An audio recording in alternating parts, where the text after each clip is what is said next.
संपूर्ण शिव पुराण कथा में आज की कथा है वर वधु द्वारा एक दूसरे का पूजन।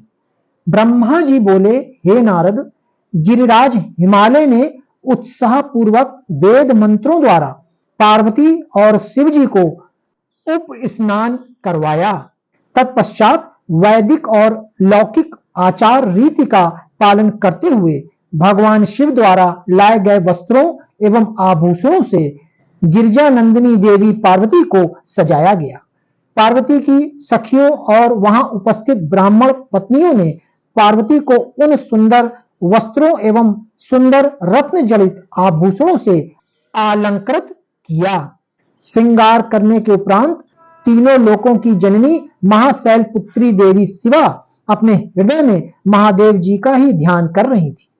उस समय उनका मुखमंडल चंद्रमा की चांदनी के समान सुंदर व दिव्य लग रहा था। हिमालय नगरी में चारों ओर महोत्सव होने लगा। लोगों की प्रसन्नता और उल्लास देखते ही बनता था। उस समय वहां हिमालय ने शास्त्रोक्त रीति से लोगों को बहुत दान दिया और अन्य वस्तुएं भी बांटी। गिरिराज हिमालय के राज पुरोहित मुनि गर्ग जी ने हिमालय से कहा कि हे पर्वतराज, लग्न का समय हो रहा है। आप भगवान शिव तथा अन्य सभी बारातियों को यथाशीघ्र यहां बुला ले। तब शैलराज के मंत्री सब देवताओं सहित भगवान शिव को बुलाने के लिए जनवासे में गए और उन्हें जल्दी विवाह मंडप में पधारने का निमंत्रण दिया। उन्होंने शिव जी से कहा कि प्रभु, कन्यादान का समय नजदीक आ गया है। वर और कन्या को पंडित जी बुला रहे हैं। तब भगवान सुंदर वस्त्र आभूषणों से सुसज्जित होकर अपने वाहन नंदी पर बैठकर सब देवताओं और ऋषि मुनियों के साथ मंडप की ओर चल दिए।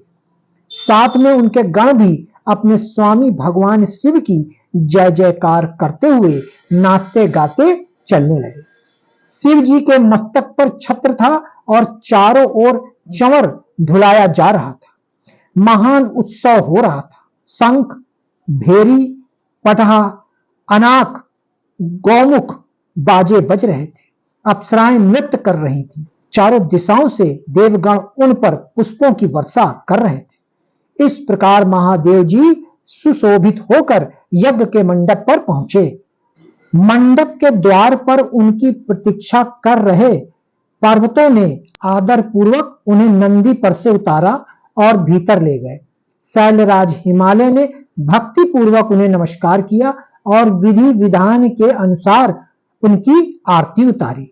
उन्होंने भगवान श्री हरि, विष्णु, मुझे तथा सदाशिव को पाद अर्घ दिया और सुंदर उत्तम आसनों पर हमें बैठाया।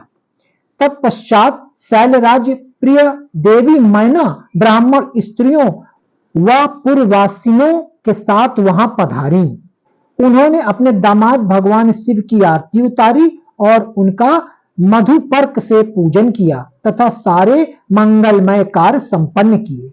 तत्पश्चात शैलराज हिमालय मुझे, विष्णु जी व भगवान शिव को साथ लेकर उस स्थान पर गए जहां देवी पार्वती वेदी पर बैठी हुई थी।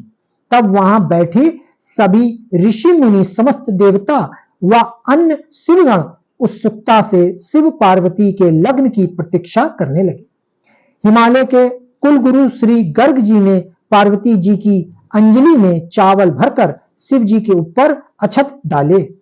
तत्पश्चात पार्वती जी ने दही, अक्षत, कुश और जल से आदर पूर्वक भगवान शिव का पूजन किया। पूजन करते समय प्रसन्नता पूर्वक पार्वती भगवान शिव के दिव्य स्वरूप को निहार रही थी। पार्वती जी के अपने वर शिव जी का पूजन कर लेने के पश्चात गर्ग मुनि के कथा अनुसार त्रिलोकीनाथ महादेव जी ने अपनी वधू होने जा रही देवी पार्वती का पूजन किया। इस प्रकार एक दूसरे का पूजन करने के पश्चात वर वधू शिव व पार्वती वहीं वेदी पर बैठ गए। उनकी छवि अत्यंत उज्जवल और मनोहर थी।